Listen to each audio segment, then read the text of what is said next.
Okay, welcome to Emotionally Unavailable.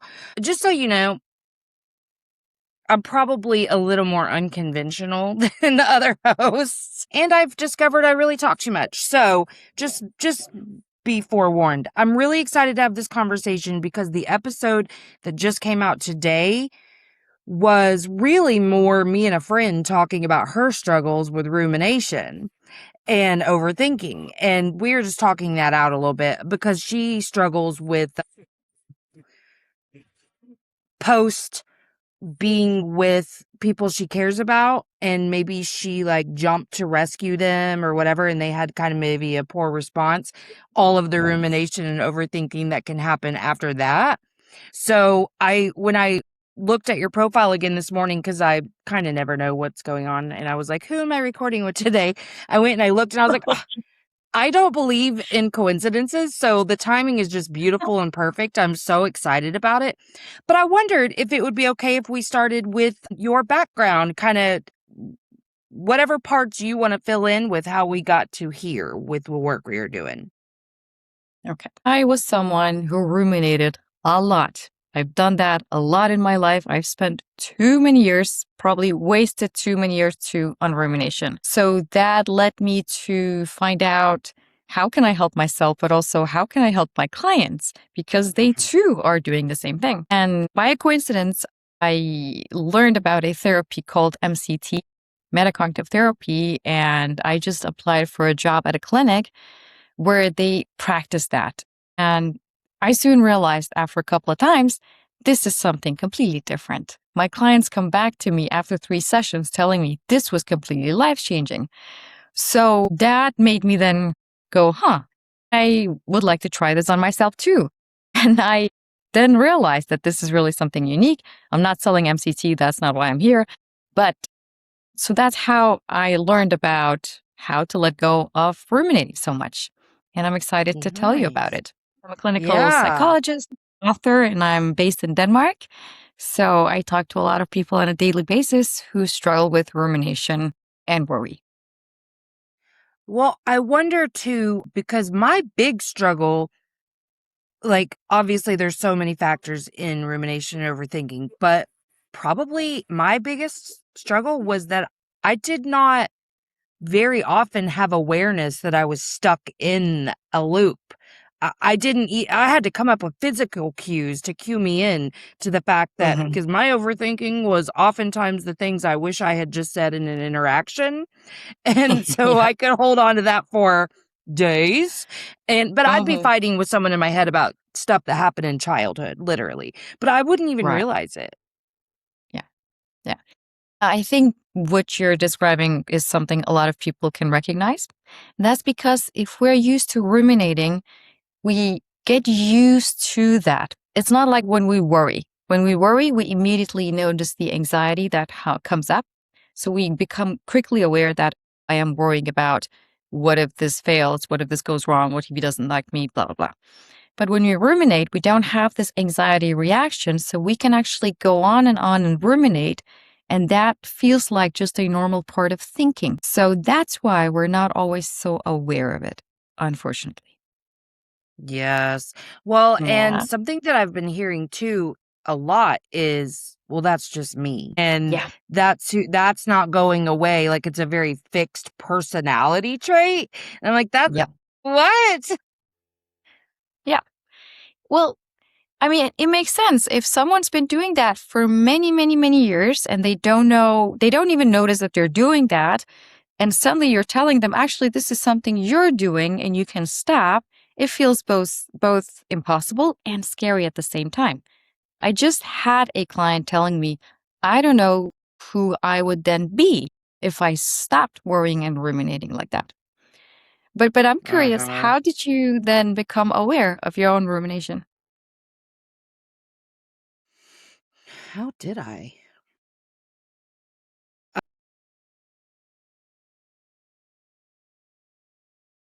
I think I was becoming more curious about my responses to my environment, and I was trying to be more grounded and realizing like I'm operating on autopilot 90% of my Right. life. Mhm. And so I realized, oh, I'm spending a lot of time like well, it really started because I was in the middle of a mental health crisis. And I remember all of a sudden it took me over 2 hours to get ready in the morning for work.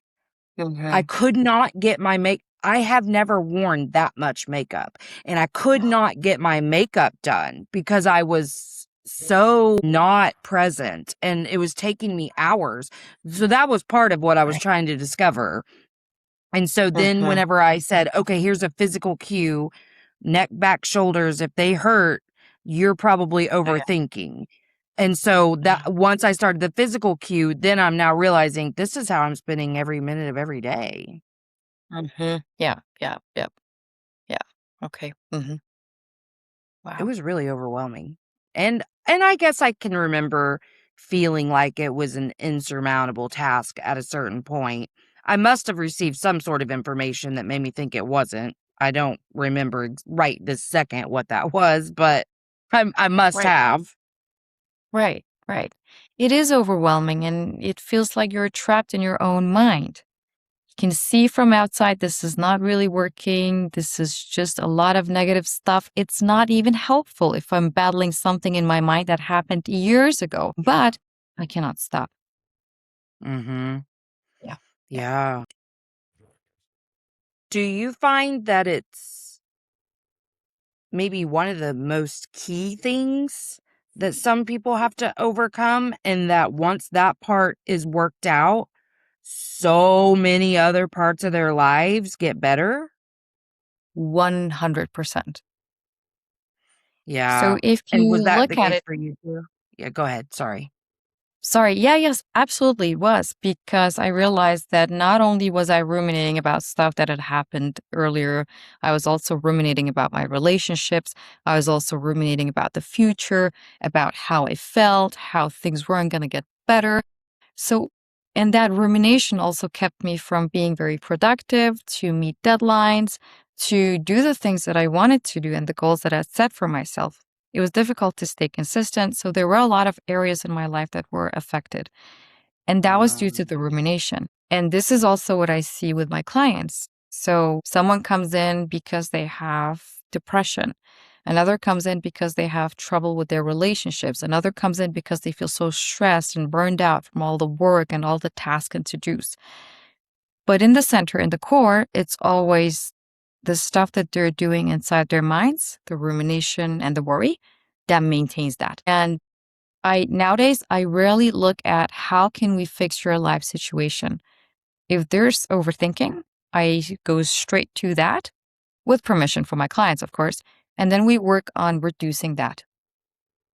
And once we do, they come back and they tell me, this has changed for me. I feel lighter. I feel happier. I'm more present with my family. And I'm also able to be more productive. I can pursue goals. They don't all come back telling me all these things that they can, but usually they can so many different things that they were not able to do before.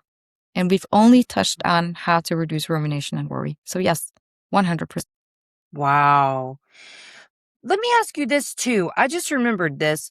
Well, and this can be something that I still struggle with, and I'm wondering if this is a part of overthinking and rumination, or if this is a whole separate like stress response. Is Mhm. flooding a part of that? Like the second something happens, there's like 100 thoughts at once about how it's going to negatively impact my life in some way or another.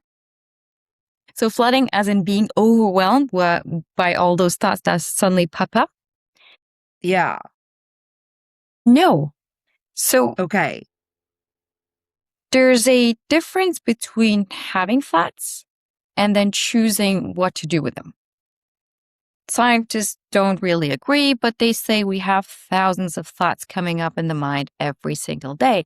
Portion of them are negative. So it's not very normal and common to only have positive thoughts and feel calm. That's a myth, by the way. Even those who feel functional and normal, they still have negative thoughts. So that's part of being human, and that's fine. They pop up, they last a couple of seconds, then they actually go away on their own. The mind takes care of thoughts for us. But we can then choose to do different things with those thoughts that pop up. Let's say, what if I never feel better? Thought like that pops up. I didn't choose to have that thought, but I can choose to grab onto it and then ask more questions in my mind.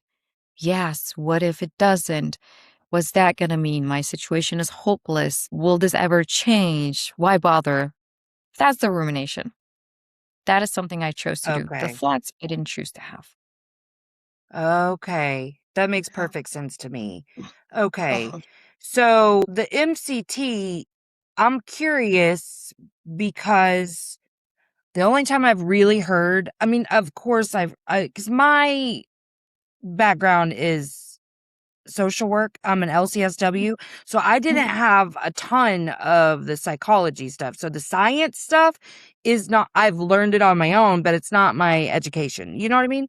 Mhm. But I did do a 7-year stint in education, working both. I tried teaching. It was not good. So I moved into school counseling, also not great fit for me. But Okay. that's really the first time I really heard about metacognition, thinking about your thinking. And Right. so if I'm being honest, I've only really just started hearing about it in this sense, not because I'm sure it's been around forever, but like that's not something I hear a lot about. So would you mind? Is it okay if you explain that a little bit? Of course. So metacognition has been around for some time. You're absolutely right. And mostly we've heard of it through education and learning because learning how I learn, knowing how I learn, etc. In this particular case with MCT, it's about how does metacognition influence how we thrive psychologically? So how whether we develop mental illnesses or not. I'm trying not to make it too boring. Metacognition is basically the ability to reflect and monitor and control our own thinking and attention. For example, I cannot control my attention, or it is helpful to ruminate. Rumination helps me find solutions, or my mind is broken from all the trauma that I've experienced in my life, or my depression is biological, I cannot recover. These are Mhm. examples of metacognitive beliefs. In MCT, these metacognitive beliefs are the reasons why we end up ruminating so much about our thoughts and worrying so much about our thoughts. So, thoughts are normal. Everyone experiences negative thoughts, but not everyone spends hours and hours ruminating themselves into a hole. So, why is that? That is because some of us have certain ideas. We've learned certain ideas about how we should use our thinking. And Mhm. one of the common ones is if I ruminate, I can find solutions. If I truly understand what happened with me, then I can move on. So that's the idea. Yes. Oh my god, I feel like that was me. Yeah. Yeah. Well, And but it's funny how that can look different in different people too, because some Mhm. people would say it just like that, and they feel the safest when there's a resolution to something, when they feel like they've gotten to the bottom of something.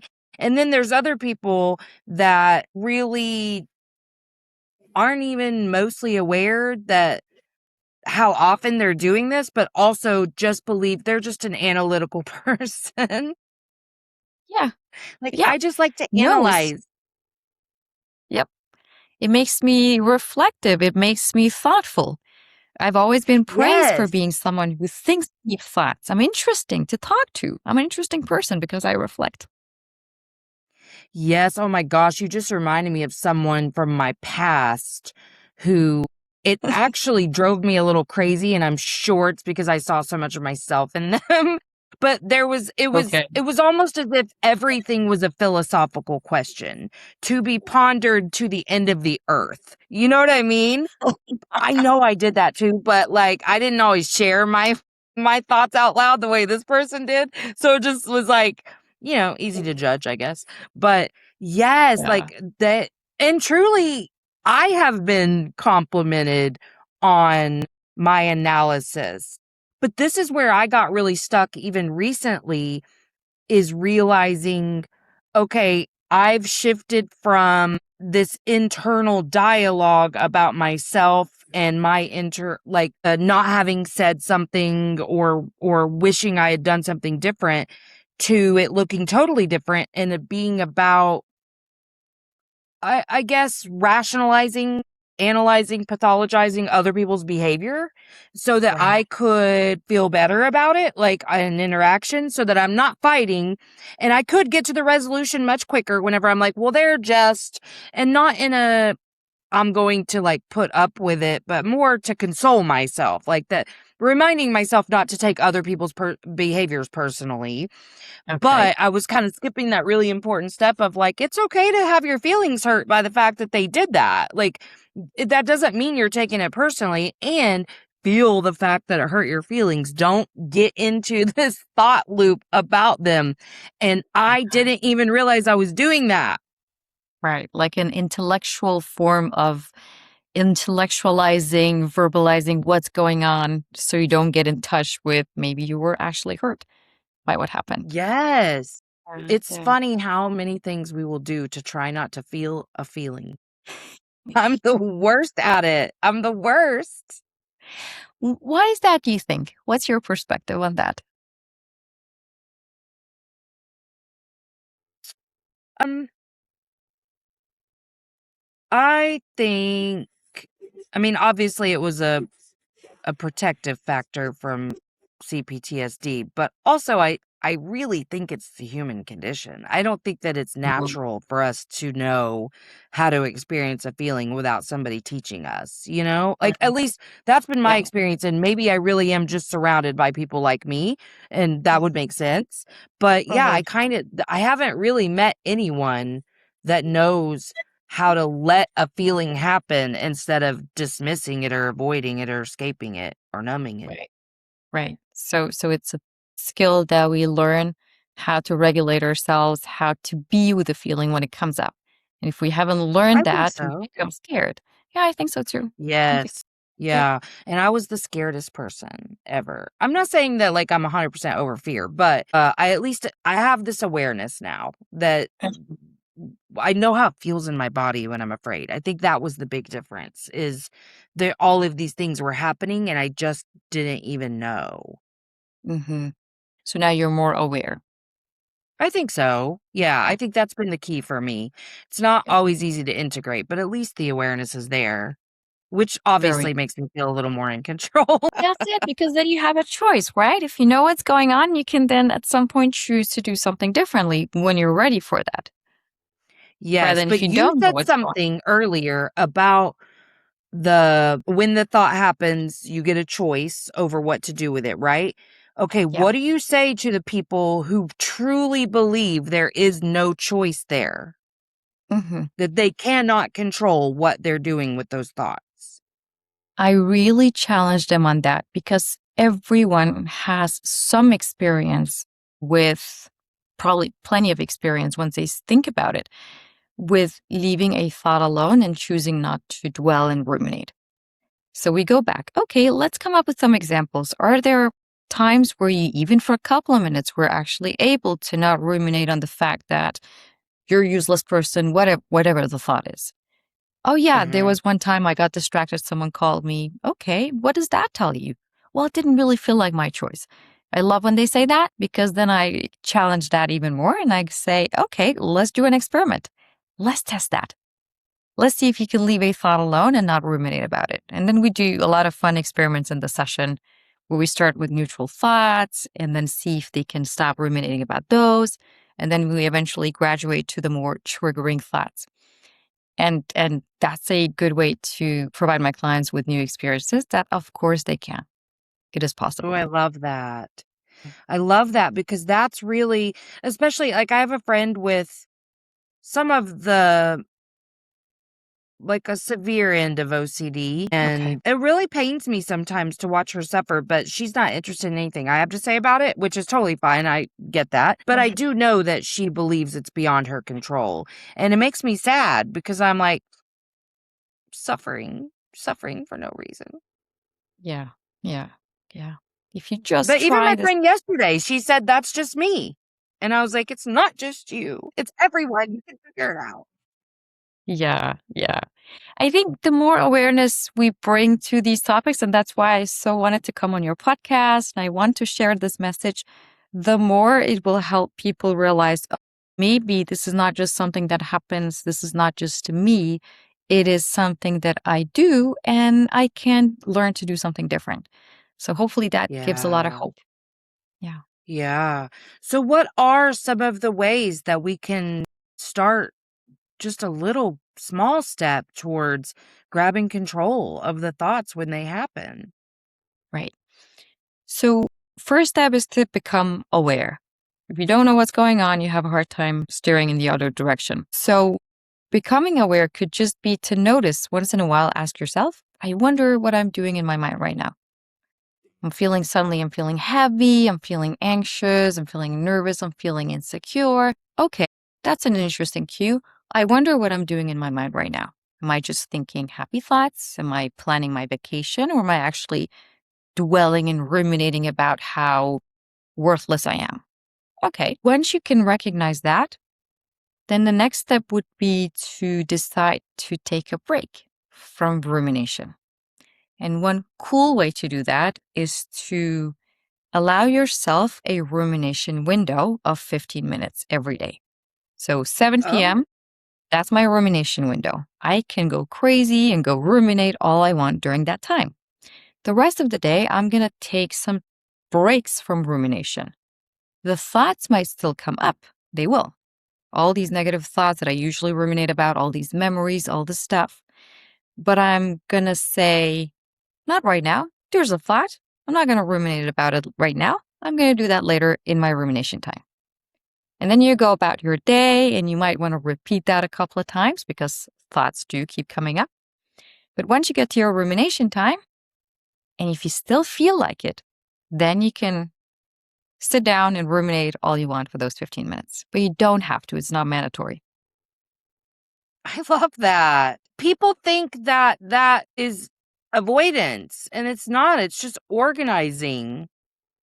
Yes. I love It's that. I love that. organizing. I like that word.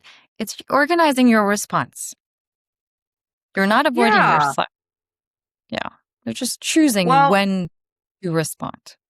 yes. And now I've been having to learn this in grief. And there are times when I absolutely need to feel it right that second. And then there are times when I say, I don't really want this to derail the next few hours of my life. And so I'm going to look at that picture, watch that video, whatever it is. You have full permission and authority, but let's get our day done first. Like there Right. are times when I get to make choices like that. And so I do. But there Yeah. is this small tinge of like, guilt, like Yeah. I'm doing something wrong, like I'm grieving incorrectly, or, the perfectionism stuff.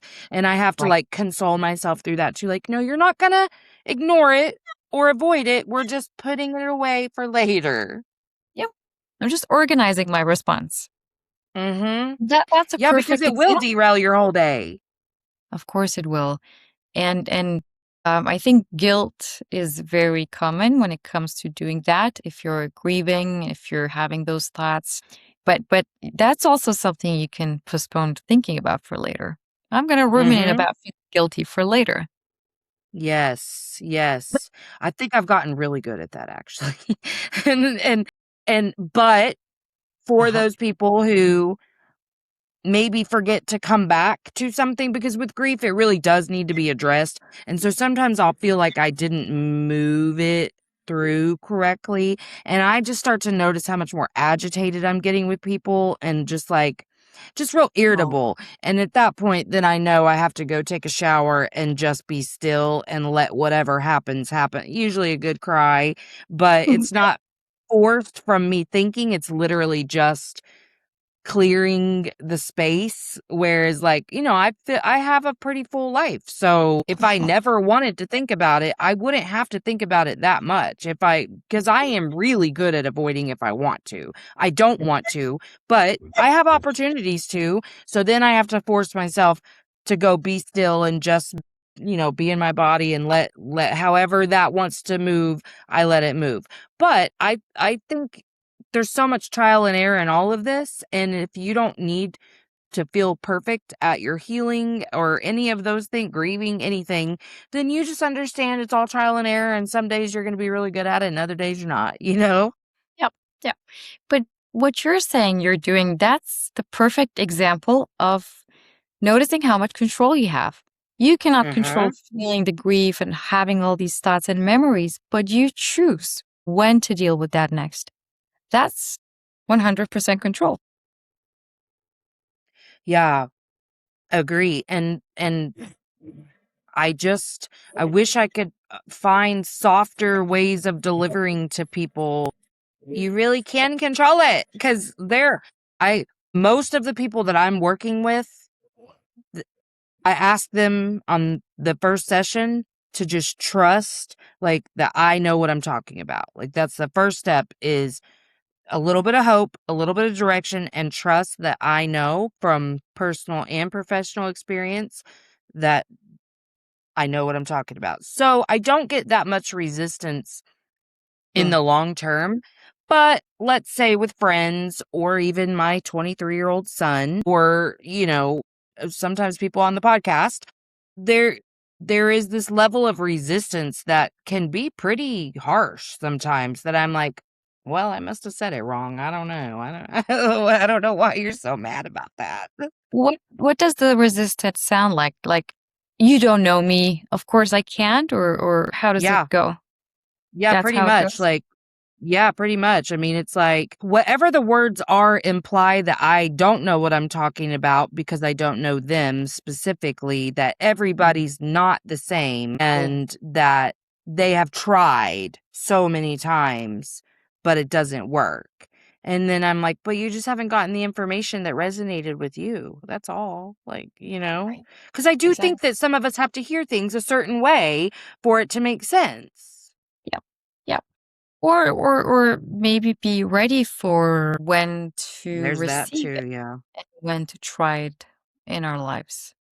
There's also a good time and a bad time Yes. for that, right?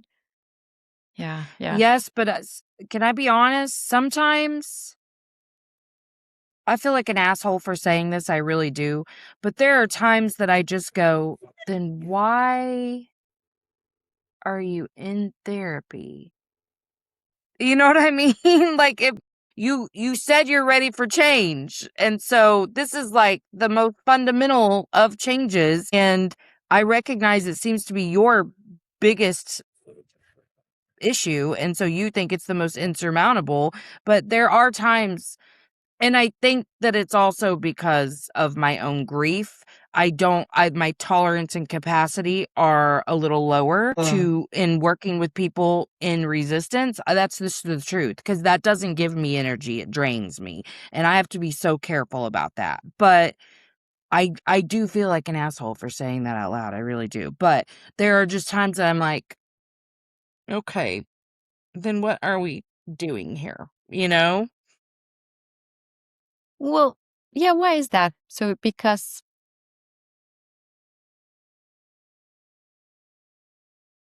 I don't know. Do you ever ask people that? Or is it just now you're sharing that with me and the audience? No. No, I've never asked that because it feels really rude. But Yeah. there's also people that I recognize. I've had a few clients that really are so lonely. And so they will use the therapy time as like, time to chit chat and whatever. And that's just not really the type of therapy I want to do. Like I used to have a great tolerance for that, but the last 7.5 months, it's not, it's really important to me that I'm in conversations that energize me, you Mm. know?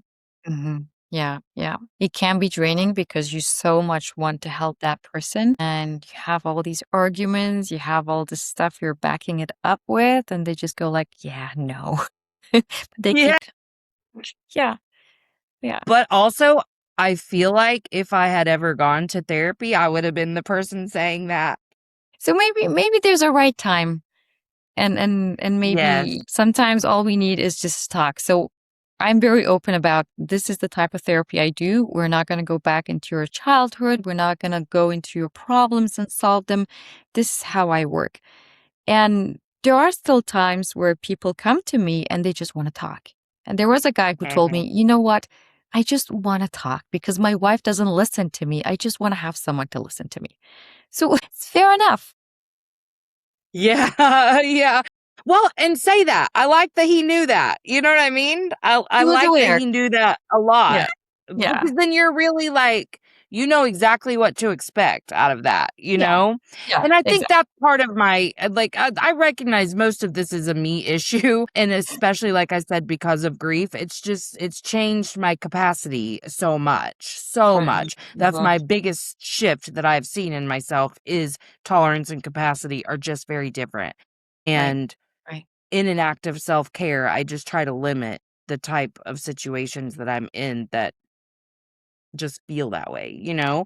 But Mhm. also, I do really want to help. I really do. And so it can become frustrating, but even like the worst is with my son, where I'm like, okay, but that your overthinking didn't start for no reason. Like it is a protective factor. So that means there has to be something that can shift that.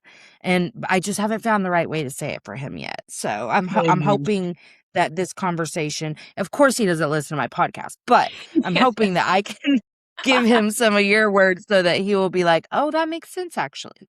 Yeah. Or is I know I keep coming back to this, but is he ready to and open to receiving that information now, or is he somewhere else in his life? Let me think. Well, I mean, there's definitely a possibility he's not ready to that he doesn't feel safe enough to let go of that. Okay. Yeah. Hopefully that'll Especially because we are very much living like we're at the prime of PTSD right now with our loss. So I could see that serving a function really well for him. I mean, I already had CPTSD from childhood, like that I was, already working through. And then it just confirmed like every worst fear I've ever had. So the hypervigilance is very real, Mhm. mostly seen through worrying about my animals. It's really weird. Yeah. I've Yeah. never felt panic the way I do regularly now. Most of the time, I don't if I couldn't get to a resolution really quickly by knowing for sure things are okay, I don't Mhm. even know if I could control it right now. Like I have not found a way with any of the tools that I'm very aware of to calm any of that. Uh, Mm. and it's just because it's like it really is full blown panic. But with him, there's the PTSD aspect of like flashbacks, but he Yeah. really did a lot of ruminating and I think still does. I think it's better now. He seems a little better about this, but his rumination, I mean, in general, he's always been a ruminator about himself and worthiness and all of that. But this particular rumination is more like remorse, regret. Mhm. Okay. Yeah. Yeah. And Yeah. not ready maybe to let that go because he would feel guilt Right. for doing so. That makes sense. That makes perfect Right. sense. Yeah. So yeah, he really probably isn't ready, but Mhm. you know, that's not gonna stop me from saying something. Well, because whenever he tells me the feelings and the thoughts, I'm like, yeah. And then later I try to be like, hey, just so you know, but that part just never really he appreciates me, validating and whatever, but then the later reflection period is not always. There are some things he's listened to that I was surprised about, but Mhm. usually, Okay. usually. No.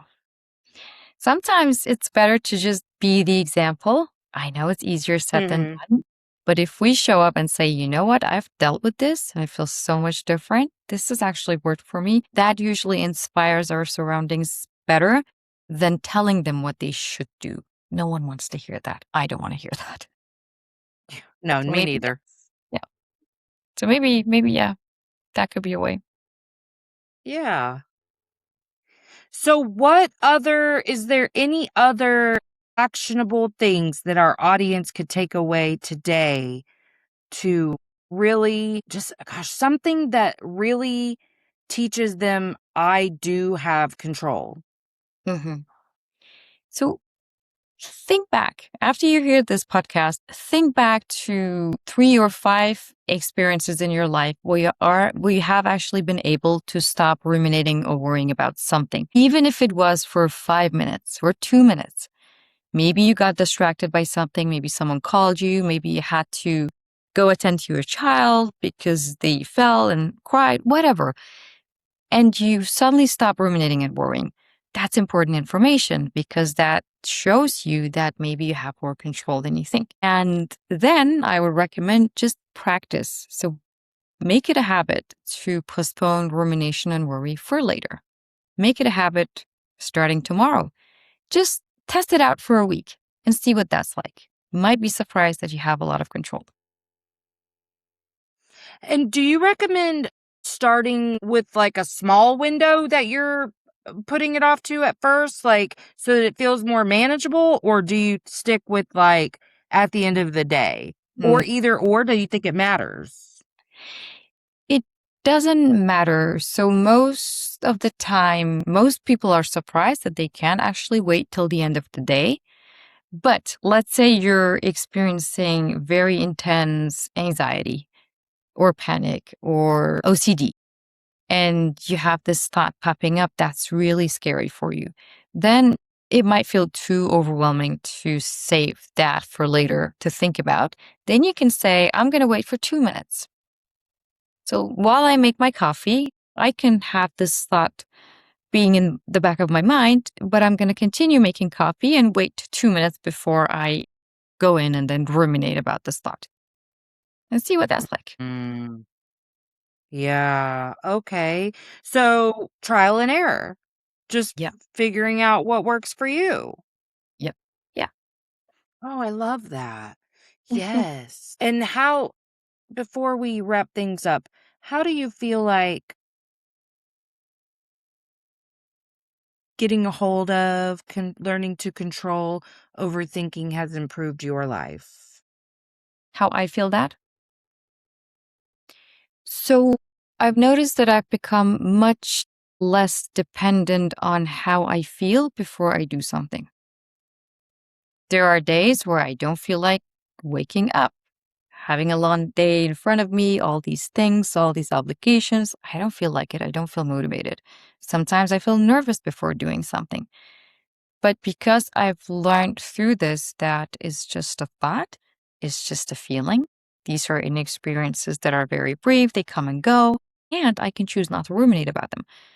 That has helped me to just do things regardless of how I feel. Not the same thing as gritting my teeth and just don't take care of myself, but be less dependent on how I feel. That has helped a lot. So my productivity has gone up, but also I feel that my default mood level is just nicer. I don't Yeah. feel down. I don't have these huge dips. I'm just more like not plain, but okay. And not as heavy. Hmm. Absolutely. Not as Yeah. heavy. Life is not Yeah. this heavy, hopeless place. Doesn't feel like that anymore. It feels okay, cool. I can manage. Yeah. I love that. Well, I've loved having you today. Thank you so much for being here. Tell us where we can find you. Thank you so much for having me. I really enjoyed this conversation. You can find me on YouTube. I have a YouTube channel called my name, so Shang Olsen, and metacognition and mental health. I talk about Ooh, I these love. things. I share tools from MCT. I talk about what we've learned about thoughts and feelings that may not be true. So go and check it out and see if you find some help there. Awesome. And now you mentioned earlier you're an author? Mhm. Okay, so do you have like a website where we can find your stuff? Yes, I have a website. My books are in Danish. They have not been translated yet. Okay, okay, okay. Yes, unfortunately, but I have a book about overthinking and relationships. So, not just romantic relationships, but how overthinking actually affects our communication and behavior across different relationships. That's unfortunately still in Danish, but at some point it will be translated to English. So, yeah, hopefully that will be soon. I really have heard a lot of good feedback from people reading that book Yes. Let me know when it's translated. And actually come back. Whenever that gets you can come before then. But too. for sure when it's translated, let's at least then have another conversation because I would love to promote that for you, but yeah, I love talking about that. So feel Yeah, free. Feel me free too. to sign back up. Thank you. I would love to. Thank you so much, Okay, Melissa. good. Yes, thank you. Okay, I'm gonna press stop if you will hang out for 1 sec.